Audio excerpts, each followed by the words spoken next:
నమస్కారం BTV news కి స్వాగతం. ముందుగా ముఖ్యాంశాలు.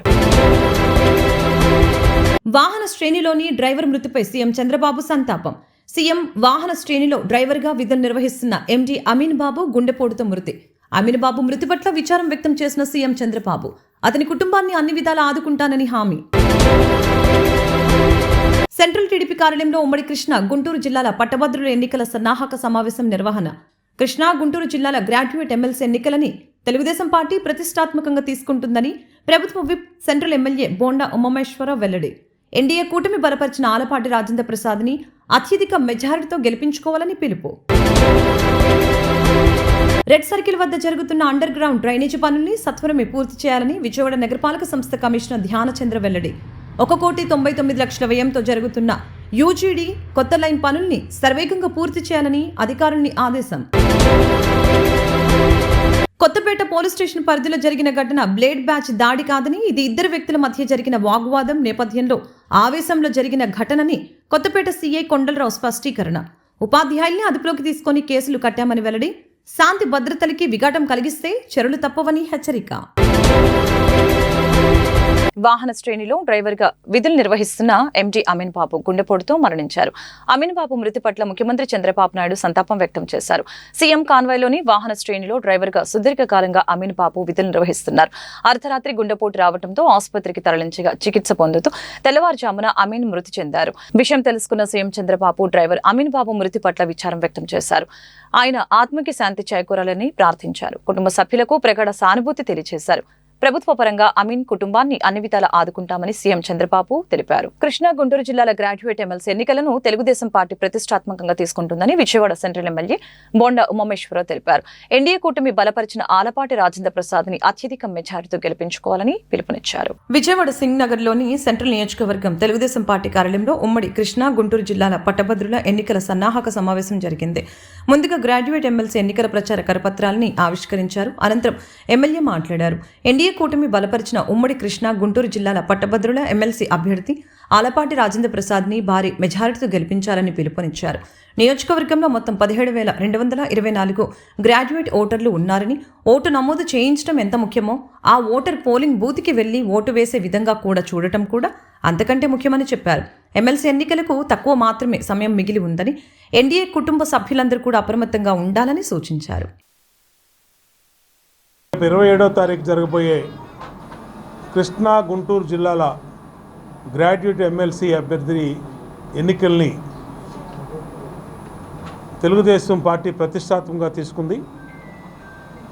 ఇప్పటికే రాష్ట్రంలో ఏ ఎన్నికలు జరిగినా తెలుగుదేశం పార్టీ చంద్రబాబు నాయుడు గారి నాయకత్వం, కూటమి పార్టీల ఆధ్వర్యంలో అద్భుతమైనటువంటి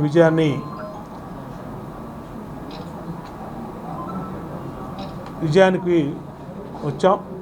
మరి ఈరోజు గ్రాడ్యుయేట్ ఎమ్మెల్సీ ఎన్నికలు ఖచ్చితంగా సమర్థవంతమైనటువంటి అభ్యర్థి ఆలపాటి రాజేంద్ర ప్రసాద్ గారిని తెలుగుదేశం పార్టీ అభ్యర్థిగా పెడతాం జరిగింది.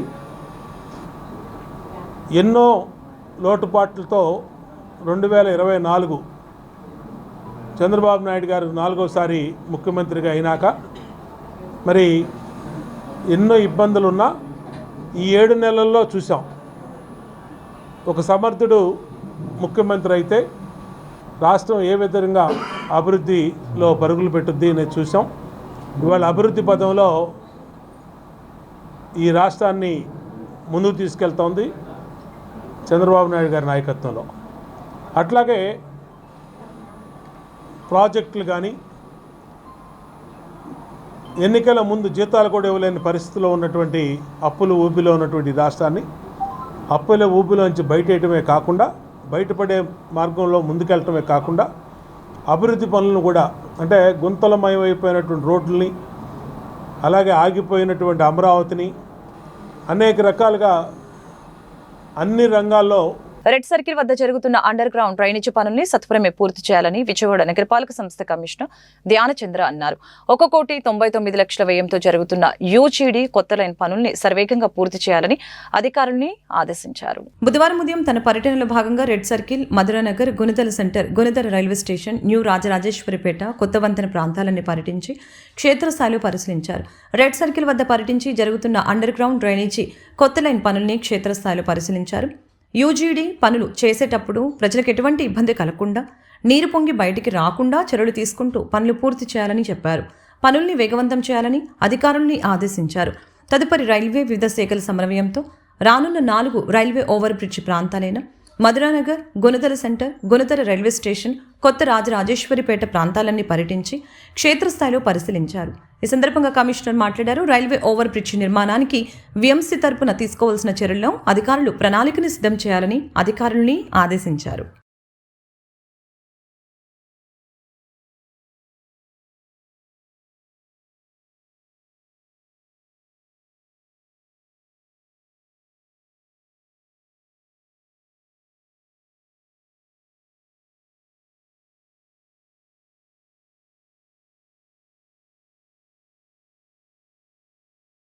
కొత్తపేట పోలీస్ స్టేషన్ పరిధిలో జరిగిన ఘటన బ్లేడ్ బ్యాచ్ దాడి కాదని, ఇద్దరు వ్యక్తుల మధ్య జరిగిన వాగ్వాదం నేపథ్యంలో ఆవేశంలో జరిగిన ఘటన అని కొత్తపేట సీఐ కొండలరావు స్పష్టం చేశారు. నాగు, బక్కి అనే వ్యక్తులు సెంట్రింగ్ పనికి వాడే కట్టర్తో దాడి చేశారని వెల్లడించారు. నిందితులను అదుపులోకి తీసుకుని కేసు కట్టామని చెప్పారు. శాంతి భద్రతలకు విఘాటం కలిగిస్తే చర్యలు తప్పవని హెచ్చరించారు. 2 రోజుల క్రితం ఇద్దరు వ్యక్తులపై జరిగిన దాడి ఘటనపై కొత్తపేట సీఐ కొండలరావు స్పందించారు. జరిగిన ఘటన బ్లేడ్ బ్యాచ్ది కాదని, నాగు, బక్కి ఇద్దరు వ్యక్తులు సెంట్రింగ్ పని చేసుకొని జీవనం కొనసాగించేవారని, మాటామాట పెరగటం ద్వారా పాత కక్షల నేపథ్యంలో సెంట్రింగ్ పనిలో వాడే కట్టర్తో దాడి జరిగిందని చెప్పారు. దాడి చేసిన ఇద్దరిలో ఒకరిపై గవర్నర్పేట పోలీస్ స్టేషన్లో 2016లో కేసు ఉందని చెప్పారు. బాధితులు మున్వర్, శ్రీకాంత్ ఇద్దరు కూడా ప్రజా వైద్యశాల హాస్పిటల్లో చికిత్స పొందుతున్నారని తెలిపారు. దాడి చేసిన ఇద్దరిపై కేసు నమోదు చేసినట్టు తెలిపారు. ప్రతి వారం రౌడీ షీటలకి, బ్లేడ్ బ్యాచ్కి ప్రతి వారం కౌన్సిలింగ్ ఇస్తున్నామని, స్టేషన్ పరిధిలో ప్రతిరోజు పెట్రోలింగ్ నిర్వహిస్తున్నామని, శాంతి భద్రతలకి ఏమాత్రం కూడా విఘాటం కలిగిస్తే చర్యలు తప్పవని హెచ్చరించారు. కాదండి, వీళ్ళిద్దరు సెంట్రింగ్ వర్క్ చేసుకుంటారు ముద్దాయిలిద్దరు. ఇందులో ఇన్సిడెంట్ వచ్చేసరికి షేక్ మున్వర్ అనే అతను నవరంగ్ టీ స్టాల్ దగ్గర కొంచెం బైక్ స్పీడ్గా వెళ్ళి ఆపినాడనే దాని మీద బిక్కే అనే అతనికి గొడవ జరిగింది. ఆ గొడవ జరిగినప్పుడు ఈ శ్రీకాంత్ అనే అతను మధ్యలో కలగజేసుకుని వాళ్ళ మధ్యన చిన్న వాగ్వాదం జరిగిన తర్వాత వాళ్ళు ముగ్గురు వెళ్ళిపోవడం జరిగింది. ఆ తర్వాత ఈ బిక్కే అనే అతను తన స్నేహితుడైన కొండ్రు నాగు అనే అతన్ని వెంటబెట్టుకుని వచ్చి మళ్ళీ వీళ్లతో రెండోసారి మళ్ళీ గొడవ పడ్డాడు.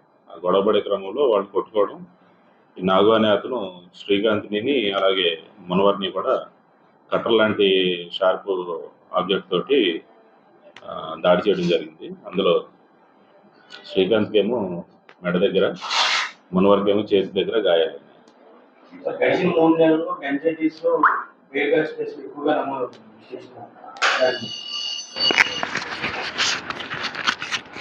గంజాయి కేసులు, గంజాయి అంటే మేము పట్టుకున్న కేసులు అయితే రిపోర్ట్ అని, బ్లేడ్ బ్యాచ్ దాడులు నాకు తెలిసి ఇది రెండోది.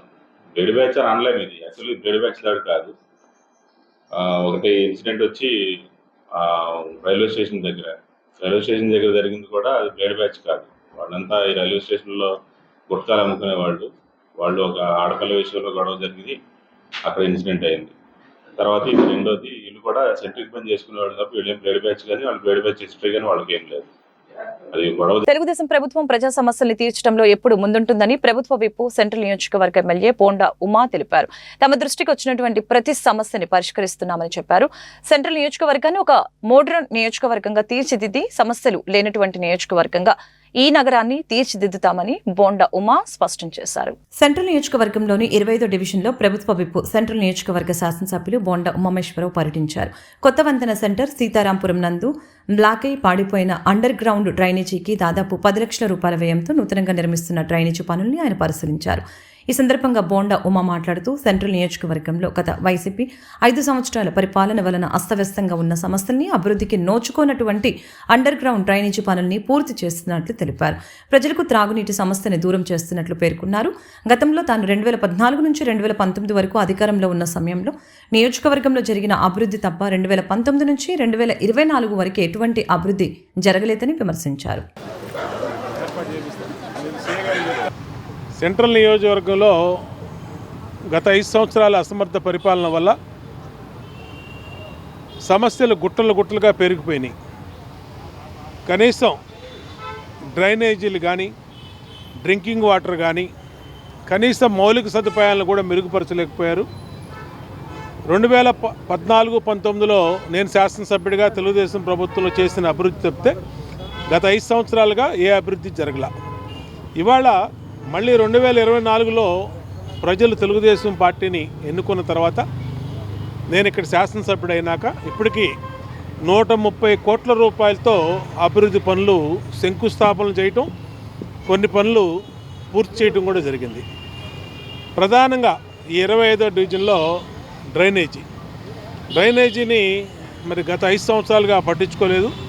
ఇప్పుడు ఎక్కడైతే ఈ బ్లాక్ అవుతా ఉన్నాయో ఈ మ్యాన్ హోల్స్ని 18 అడుగులు కిందకి తవ్వి మళ్ళీ అక్కడి నుంచి మ్యాన్ హోల్స్ని కడటం వల్ల, పైపులన్నింటినీ మార్చడం వల్ల కింద ప్రాంతాలకి, చుట్టుకుంటా ప్రాంతాలకు కూడా డ్రైన్ వాటర్ ఫ్రీగా వెళ్ళిపోయే పరిస్థితి ఉంది. మొన్నటిదాకా ఏంటంటే అటు వాటర్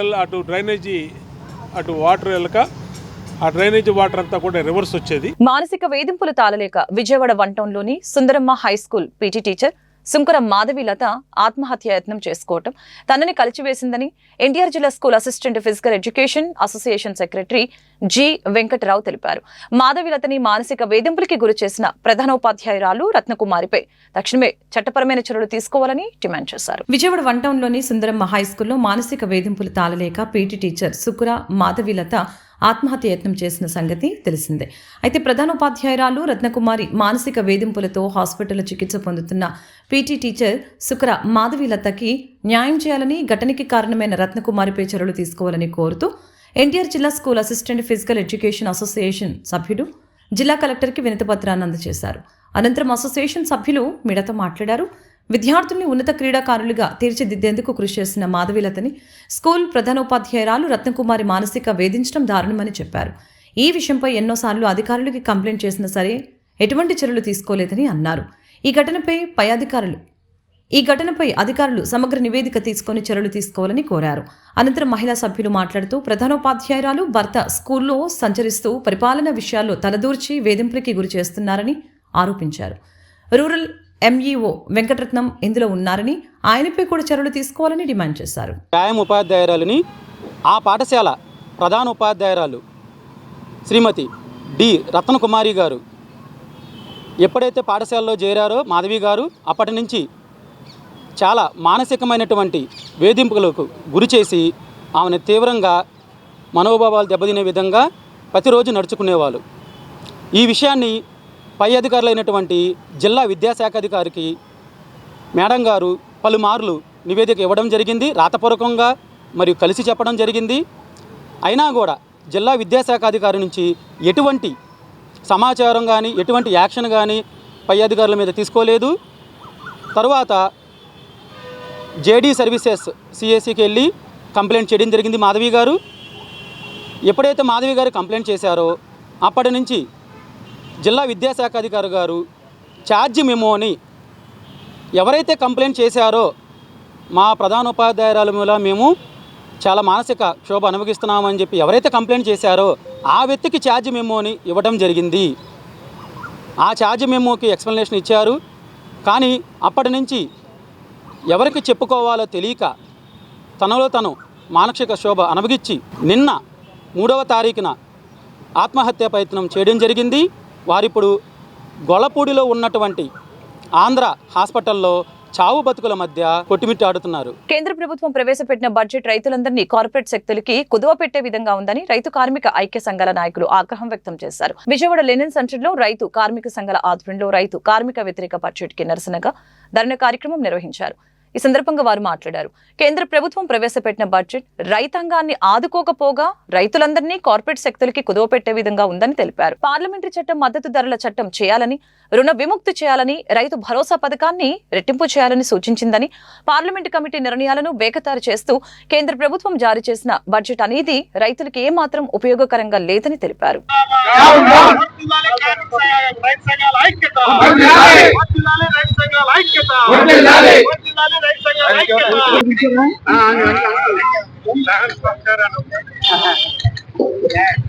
పడండి కొద్దిగా రైతు వ్యతిరేక బడ్జెట్ అన్న ఇక్కడ రండి, బాగుంది ప్రేమ. బీజేపీ ప్రభుత్వం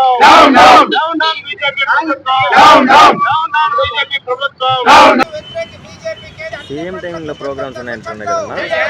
రైతులు పండించే అన్ని పంటలకు మద్దతు ధరల చట్టం, రైతు సంఘాల ఐక్యత.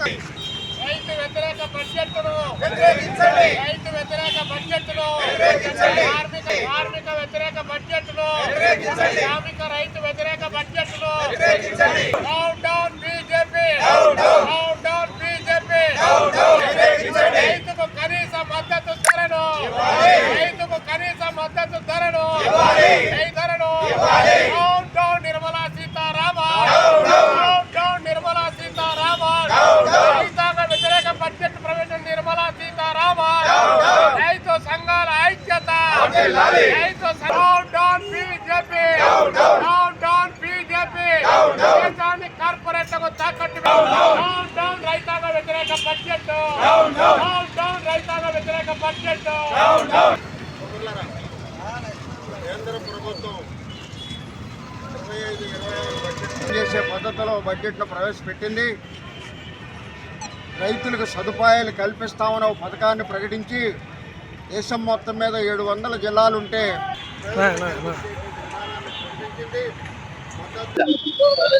కేంద్ర ప్రభుత్వం 25-26 సంవత్సరానికి బడ్జెట్ ప్రవేశపెట్టింది.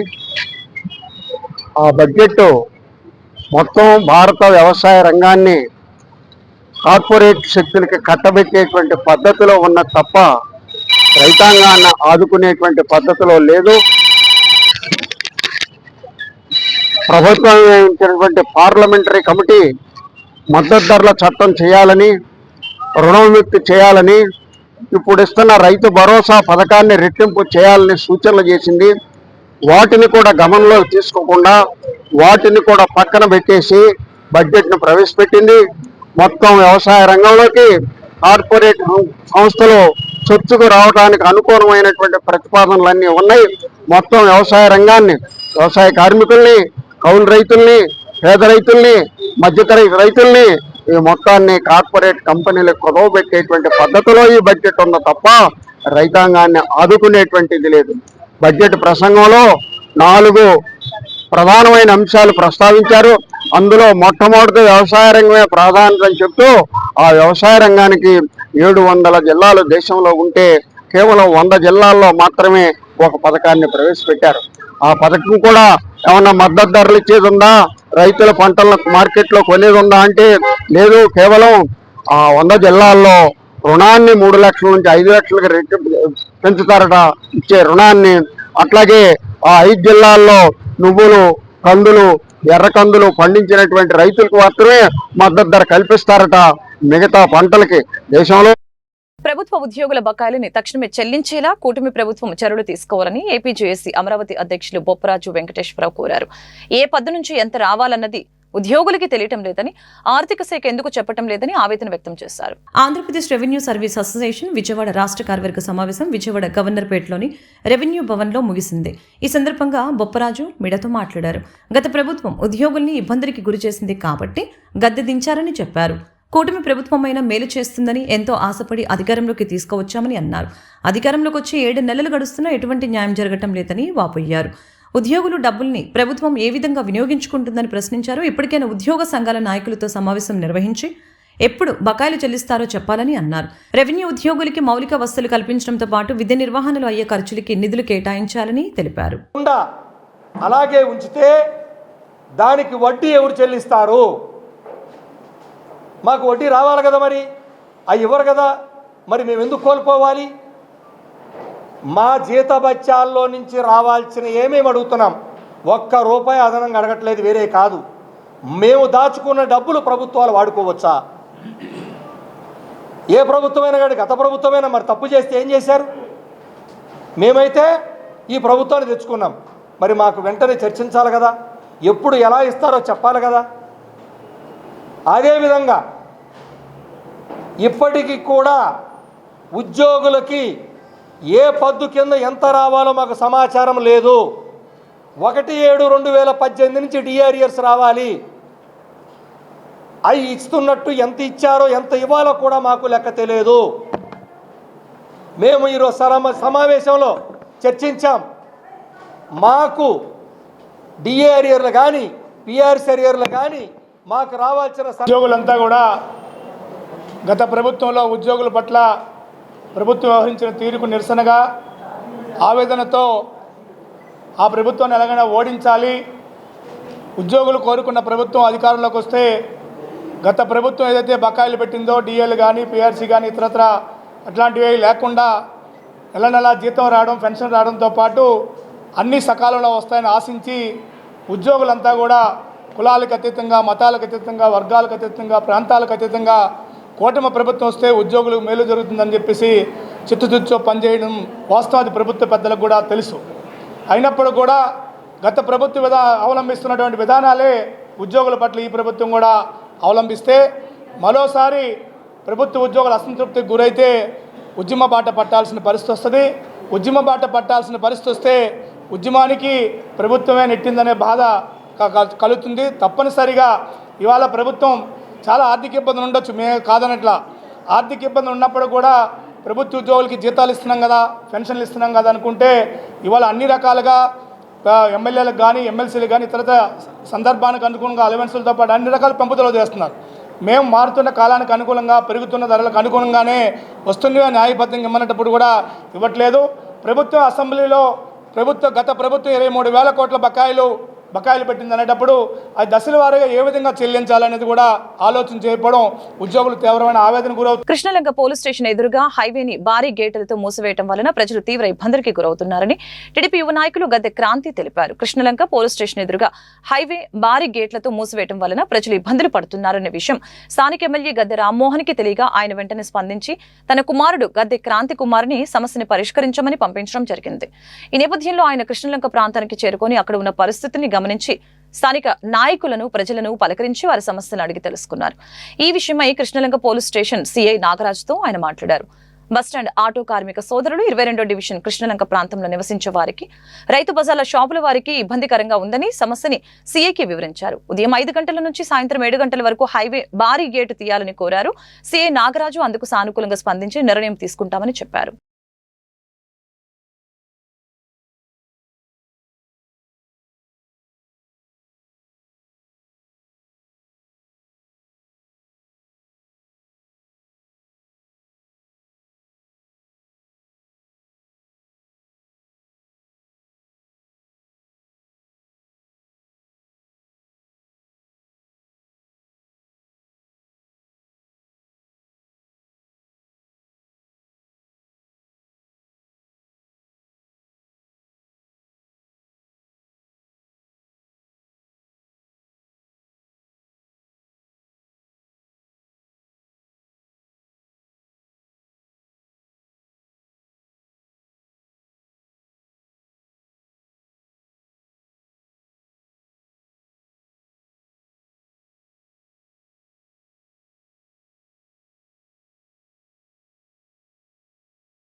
ప్రపంచం మారుతోంది. చంద్రబాబు కూడా మారాలి అని సిపిఎం రాష్ట్ర కార్యదర్శి వి శ్రీనివాసరావు తెలిపారు. ప్రజలు చాలా ఇబ్బందుల్లో ఉన్నారని, వారిపై ఎలాంటి భారాలు వేయలేమని ఏపీ సీఎం చంద్రబాబు చెప్పటాన్ని స్వాగతిస్తున్నామని చెప్పారు. బుధవారం ఉదయం విజయవాడలో నిర్వహించిన మీడియా సమావేశంలో శ్రీనివాసరావు మాట్లాడారు. పార్లమెంట్లో ప్రవేశపెట్టిన బడ్జెట్ కి ముందుగా వచ్చిన ఆర్థిక సర్వే ప్రజల ఆర్థిక శక్తి పడిపోతుందని, ప్రజలకి భారాలను భరించగలిగే స్థితిలో లేరు అని తెలిపిందని చెప్పారు. ప్రజల అప్పుల్లో ఉన్నారని, వారికి భారాలను భరించలేరన్న విషయాన్ని పార్లమెంట్లో బడ్జెట్ ను ప్రవేశపెట్టక ముందే చంద్రబాబు గుర్తించి ఉంటే బాగుండేదని అన్నారు. పెట్టుబడులన్నీ వెనక్కి వెళ్లిపోతున్నాయని తెలియజేశారు.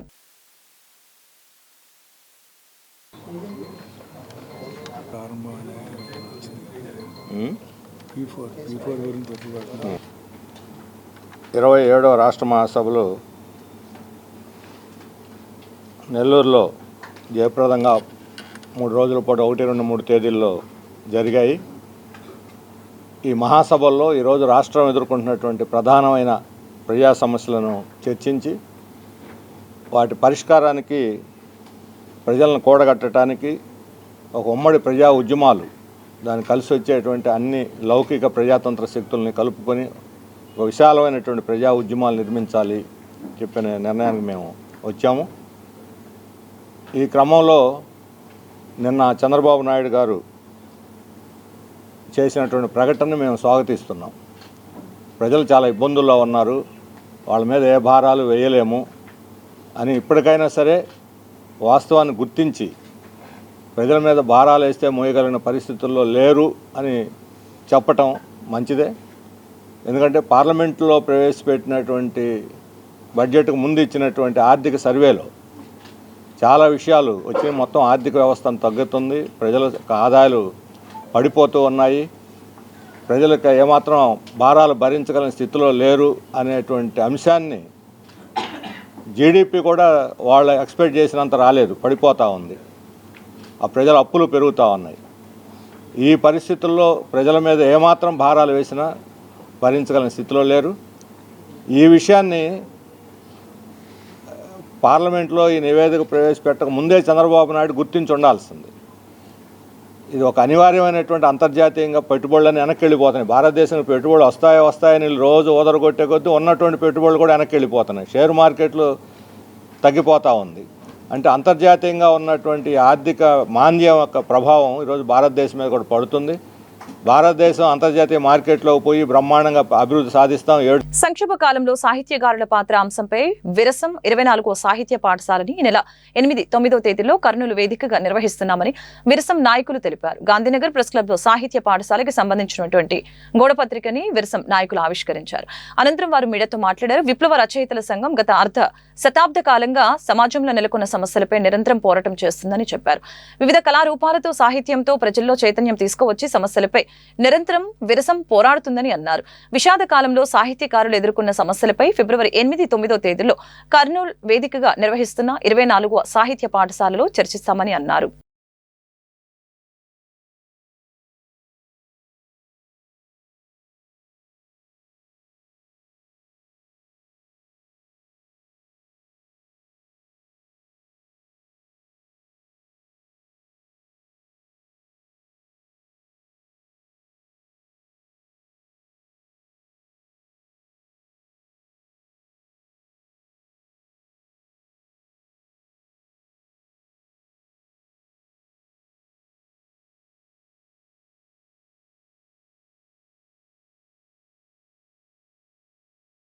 ఆధ్వర్యంలో మహిళల మీద జరుగుతున్న దాడులు, హింస చట్టాలు ఎందుకు అరికట్టలేకపోతుంది, చట్టాలు ఉన్నప్పుడు కూడా ఎందుకు అమలు జరగట్లేదు అనేటువంటి దాని మీద చర్చ చేశారు. దానికి మనుషుల మీద హింస అనేది ఇందులో ఉంది, అందులో లేదనేది లేదు. మొత్తం గర్భస్థ శిశువుగా ఉన్నప్పటి నుండి మరణించే వరకు కూడా ఏదవుతుంది. మరణించే నాటికి కూడా కనీసం వృద్ధాప్యంలో వచ్చిన తర్వాత తల్లిని చూసిన మేరకు కూడా వృద్ధుడిగా ఉన్న తల్లిని చూడడంలో వివక్ష కనబడుతూ ఉంది. ఇక గర్భస్థ శిశు బిందు ఆడపిండం కనుక అనుకుంటే స్కానింగ్ ద్వారా తెలుసుకొని నిన్నటి వరకు నిర్మూలించినటువంటిది మనకందరికీ తెలుసు. కానీ ఈ పాలక వర్గాలు మొత్తంగా పితృస్వామ్యం గడ్డ రాజ్యం వెళ్తున్నటువంటి సమాజంలో వాళ్ళకి ప్రయత్నాలకు అనుకూలంగా ఏది అవసరం ఉంటే చేస్తున్నారు. ఒకప్పుడు సంతానం ఎక్కువైపోతూ ఉందని చెప్పి బలవంతంగా ఆపరేషన్ చేశారు ఎమర్జెన్సీ కాలంలో. మనందరికీ తెలిసినటువంటి విషయం. మరి 2 బిడ్డల కంటే ఎక్కువ అంటున్నారు. 2 బిడ్డలు ఉంటే 2 బిడ్డలకు మించి ఉంటే ఎన్నికల్లో పోటీ చేయడానికి వీల్లేదన్నారు. కానీ ఈ రోజు రేపు నియోజకవర్గాల విభజన జరగబోతున్న కారణంగా దక్షిణాది రాష్ట్రాలు ఈ కుటుంబ నియంత్రణ అమలు జరగడంలో ముందుండి జనాభా తగ్గిపోయింది ఉత్తరాది కంటే. అందుకని రేపు జనాభా దీన్ని దృష్టిలో పెట్టుకుని చూసినప్పుడు నియోజకవర్గాలు తక్కువ వస్తాయి దక్షిణాది రాష్ట్రాలకి. అందుకని నియోజకవర్గాలు పెరగాలంటే జనాభా ఎక్కువ ఉండాలి. జనాభా ఎక్కువ ఉండాలంటే ఈ సూత్రం తీసేయాలనే దాంతో ఏపీ ప్రభుత్వం దీన్ని రద్దు కూడా చేసేసింది. అంతేకాకుండా ఇప్పుడు మోహన్ భగత్ లాంటి వాళ్ళు, ఆర్ఎస్ఎస్ లాంటి వాళ్ళు ఎస్సీ వర్గీకరణపై సుప్రీంకోర్టు వెలువరించిన తీర్పుకి స్పందించిన 2 తెలుగు రాష్ట్రాల ప్రభుత్వాలు సమస్యల పరిష్కార దిశగా తెలంగాణలో జస్టిస్ షమీం అఖ్తర్ కమిషన్ ని ఏర్పాటు చేయడం, అలాగే ఆంధ్రప్రదేశ్ లో కూడా జస్టిస్ రాజీవ్ రంజన్ మిశ్రా కమిషన్ ఏర్పాటు చేయడం శుభపరిణామమని ఎంఆర్పీఎస్ నాయకులు ఉసురుపాటి బ్రహ్మయ్య మాదిగ తెలిపారు. తెలంగాణ రాష్ట్రంలో ఇప్పటి వరకు రిజర్వేషన్ పొందని ఉపకులాలని 3 గ్రూపులుగా ఏర్పాటు చేసి 30 సంవత్సరాల ఎంఆర్పీఎస్ పోరాట ఫలితంగా అసెంబ్లీలో ప్రవేశపెట్టడం నిజంగా హర్షించదగ్గ విషయమేనని అన్నారు. గాంధీనగర్ ప్రెస్ క్లబ్ లో నిర్వహించిన మీడియా సమావేశంలో ఆయన మాట్లాడుతూ ఆంధ్రప్రదేశ్లో కూడా జస్టిస్ రాజీవ్ రంజన్ మిశ్రా కమిషన్ రిపోర్టుని ముఖ్యమంత్రి చంద్రబాబు నాయుడు త్వరగా నివేదిక తెప్పించుకొని ఆంధ్రప్రదేశ్లో కూడా ఎస్సీ వర్గీకరణ చట్టబద్ధత కల్పించే విధంగా సత్వర చర్యలు తీసుకోవాలని అన్నారు. గతంలో రాష్ట్ర ప్రభుత్వం తీసుకున్న జిల్లాల యూనిట్గా వర్గీకరణ కాకుండా జస్టిస్ రామచంద్రరాజు కమిషన్ నివేదిక ఆధారంగా రాష్ట్రం యూనిట్గానే వర్గీకరణ చట్టబద్ధత కల్పించాలని కోరుతున్నట్లు తెలిపారు. రాష్ట్ర ప్రభుత్వం గతంలో ప్రకటించిన జిల్లా యూనిట్గా కాకుండా రాష్ట్ర యూనిట్గానే వర్గీకరణ చేపట్టే త్వరగా మంత్రివర్గంచే ఆమోదింపచేసి అసెంబ్లీలో చట్టబద్ధత కల్పించాలని డిమాండ్ చేశారు. టీసీడీలుగా వర్గీకరించాలని 1994 జూలై 7న ప్రకాశం జిల్లా నాగులుపలపాడు మండలం ఈదుముడి గ్రామంలో మాదిగ రిజర్వేషన్ పోరాట సమితి అనే సంస్థని ఏర్పాటు చేయడం జరిగింది. ఎస్సీలో ఉండబడినటువంటి 59 కులాలకు భారత రాజ్యాంగంలో బాబాసాహెబ్ అంబేద్కర్ అందించినటువంటి రిజర్వేషన్ ఫలాలు అందరికీ సమానంగా అందాలని, అందినప్పుడే నిజమైన సామాజిక న్యాయం అని చెప్పిన అంబేద్కర్ గారు ఆశించినట్టుగా అన్ని కులాలకు అందాలని ఒక సామాజిక న్యాయ దృక్పథంతో మొదలైన ఉద్యమం ఎంఆర్పీఎస్ ఉద్యమం. 94లో మొదలైతే 99కే ఆ రోజు వర్గీకరణ సాధించడం జరిగింది. ఈ రోజు ఉండబడిన ముఖ్యమంత్రి ఆనాడు ముఖ్యమంత్రిగా ఉండడం, వర్గీకరణ పట్ల రామచంద్రరాజు కమిషన్ వేయడం, ఆ కమిషన్ వర్గీకరణకు సానుకూలంగా నివేదిక అందించడం, వర్గీకరణ జరగడం కొద్దిగా మా జాతి ఫలాలు అందుకున్న సందర్భం కనబడతాం. అదే క్రమంలో 99 నుంచి 2004 వరకు వర్గీకరణ అమలైంది. 2004 నవంబర్ 5న సుప్రీంకోర్టులో ఈవీ చిన్నయ్య అనేటువంటి మా సోదరుడు వేసిన పిటిషన్ కారణంగా వర్గీకరణని రద్దు చేయడం జరిగింది. మరలా తిరిగి అదే సుప్రీంకోర్టులో 2024లో ఆగస్టు 1వ తారీఖున ఎస్సీలను వర్గీకరించుకునే అధికారం రాష్ట్రాలకే ఉంది అని చెప్పి సుప్రీంకోర్టు తీర్పు రావడం కూడా హర్షించదగ్గ పరిణామంగా భావిస్తూ రాష్ట్రాలే అమలు చేసుకోవచ్చని సుప్రీంకోర్టు తీర్పు వచ్చిన నేపథ్యంలో ప్రధానంగా తెలంగాణ రాష్ట్రం సుప్రీంకోర్టు తీర్పు వచ్చి వెలువడక ముందే తెలంగాణ రాష్ట్ర ముఖ్యమంత్రి రేవంత్ రెడ్డి గారు అసెంబ్లీలో వర్గీకరణకు రాష్ట్ర ప్రభుత్వం అనుకూలంగా ఉందని, వర్గీకరణ చేసి తీరుతామని, ఆ ముందు వరుసలో తెలంగాణ రాష్ట్ర ప్రభుత్వం ఉంటుంది అని చెప్పని ప్రకటన చేసిన విషయాన్ని మేము గుర్తు చేస్తున్నాం. అదేవిధంగా సుప్రీంకోర్టు తీర్పు వచ్చిన వెంటనే అక్కడ షమీం అఖ్తర్ని కమిషన్ వేయడం, దాంతోపాటు ఒక కేబినెట్ కమిటీ వర్గీకరణ విషయంలో సుప్రీంకోర్టు ఇచ్చిన తీర్పుకు అనుగుణంగా తెలుగు రాష్ట్రాల్లో మొట్టమొదటిగా రేవంత్ రెడ్డి ప్రభుత్వానికి ధన్యవాదాలు తెలుపుతున్నాం. అదేవిధంగా వర్గీకరణకి మూలమైన ఆంధ్రప్రదేశ్ ముఖ్యమంత్రి నారా చంద్రబాబు నాయుడు గారు కూడా త్వరితగతిగా వర్గీకరణ విషయంలో జిల్లా యూనిట్లుగా ప్రకటించారు. ఆ జిల్లా యూనిట్ల యొక్క విధి విధానాలను కూడా వివరించాల్సినటువంటి అవసరం ప్రభుత్వానికి ఉంది. కమిషన్ కు అన్ని జిల్లాల నుండి కూడా ఉసిరిపాటి బ్రహ్మయ్య గారి నాయకత్వంలో మేము కమిషన్ కి తెలపడం జరిగింది. జిల్లా యూనిట్లుగా ఉంటే మాది ఉపకులాలకు కూడా కొంత అన్యాయం జరిగే విధంగా ఉంది. దాన్ని ఆలోచించండి. జిల్లా యూనిట్లు వద్దు, రాష్ట్ర యూనిట్ గా గతంలో జరిగిన రామచంద్ర కమిషన్. వార్తలు ముగించే ముందు ముఖ్యాంశాలు మరొకసారి. వాహన శ్రేణిలోని డ్రైవర్ మృతిపై సీఎం చంద్రబాబు సంతాపం. సీఎం వాహన శ్రేణిలో డ్రైవర్గా విధులు నిర్వహిస్తున్న ఎండీ అమీన్ బాబు గుండెపోటుతో మృతి. అమీన్ బాబు మృతి పట్ల విచారం వ్యక్తం చేసిన సీఎం చంద్రబాబు అతని కుటుంబాన్ని అన్ని విధాలా ఆదుకుంటానని హామీ. సెంట్రల్ టీడీపీ కార్యాలయంలో ఉమ్మడి కృష్ణా గుంటూరు జిల్లాల పట్టభద్రుల ఎన్నికల సన్నాహక సమావేశం నిర్వహణ. కృష్ణా గుంటూరు జిల్లాల గ్రాడ్యుయేట్ ఎమ్మెల్సీ ఎన్నికలని తెలుగుదేశం పార్టీ ప్రతిష్టాత్మకంగా తీసుకుంటుందని ప్రభుత్వ whip central MLA bonda Umameswara Rao వెల్లడి. ఎన్డీఏ కూటమి బలపరిచిన ఆలపాటి రాజేంద్ర ప్రసాద్ని అత్యధిక మెజారిటీతో గెలిపించుకోవాలని పిలుపు. రెడ్ సర్కిల్ వద్ద జరుగుతున్న అండర్ గ్రౌండ్ డ్రైనేజీ పనుల్ని సత్వరమే పూర్తి చేయాలని విజయవాడ నగరపాలక సంస్థ కమిషనర్ ధ్యానచంద్ర వెల్లడి. 1,99,00,000 వ్యయంతో జరుగుతున్న యూజీడీ కొత్త లైన్ పనుల్ని సర్వేగంగా పూర్తి చేయాలని అధికారుల్ని ఆదేశం. కొత్తపేట పోలీస్ స్టేషన్ పరిధిలో జరిగిన ఘటన బ్లేడ్ బ్యాచ్ దాడి కాదని ఇది ఇద్దరు వ్యక్తుల మధ్య జరిగిన వాగ్వాదం నేపథ్యంలో ఆవేశంలో జరిగిన ఘటనని కొత్తపేట సీఐ కొండలరావు స్పష్టీకరణ. ఉపాధ్యాయుల్ని అదుపులోకి తీసుకొని కేసులు కట్టామని వెల్లడి. శాంతి భద్రతలకి విఘాటం కలిగిస్తే చర్యలు తప్పవని హెచ్చరిక. ఈ వార్తలు ఇంతటితో సమాప్తం. మరొక బులెటిన్లో మళ్ళీ కలుద్దాం. నమస్కారం.